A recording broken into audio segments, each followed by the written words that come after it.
because I actually spent like a couple $100 on Instagram followers, and another pastor told me to.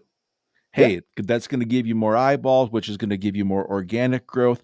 Killed my entire, influence, whatever the algorithm garbage is. And so about 6, 8 months ago, I had to hire somebody, probably from Malaysia, and to go through my account and get rid of like Right. 9,000 illegitimate followers. That's wild. And so I look now at my Twitter account and go, man, I used to have 10,000, 11,000 followers. And now I'm down to like, 2,000. And I might gain one a month.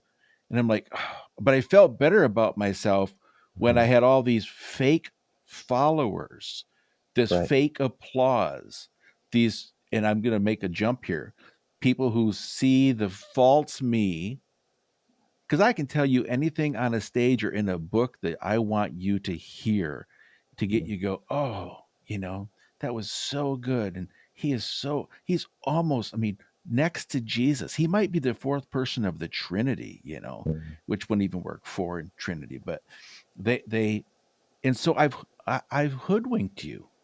Yeah.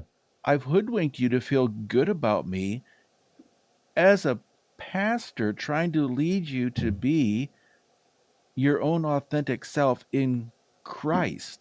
There's a disconnect there. And I know that's not me. Mhm. I think that's all of us.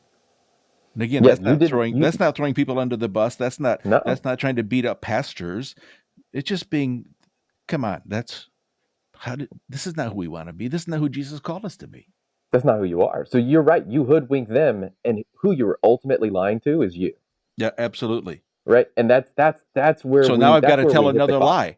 I've Yes. got to tell another lie to keep you hoodwinked or not. You're going to be completely disillusioned. I mean, if I write something in a blog, I've got to be really careful that I'm not just exaggerating a point to get you to really think like that was not the story. That was all hyperbole. Right. Right. No. It's so. I wrote a book. I compiled a bunch of stories from my missionary time, and they were all my stories. They're all personal stories. I had to cut some that were too personal, that had names that I couldn't share, health issues, and so a lot of stuff I had to cut because they weren't mine to tell. The most popular story, somebody I was at lunch with somebody yesterday. They're like, I just always think about that with you. Isn't mine. There was a missionary that was there before me, and he mistakenly drank breast milk at this woman's house. She didn't have any cream. He wanted cream in his coffee, and he gave her breast milk, or she gave him breast milk in his coffee. He didn't see it. He drank it. He got told about it later. It was a whole shenanigans. Well, I liked that story so much that I told it in my book, and I purposely obfuscated. I said, I'm Kyle, and I said, but this isn't about me. This is actually the one story that's not about me. And then, I mean, I'm pretty proud of it because it worked so well.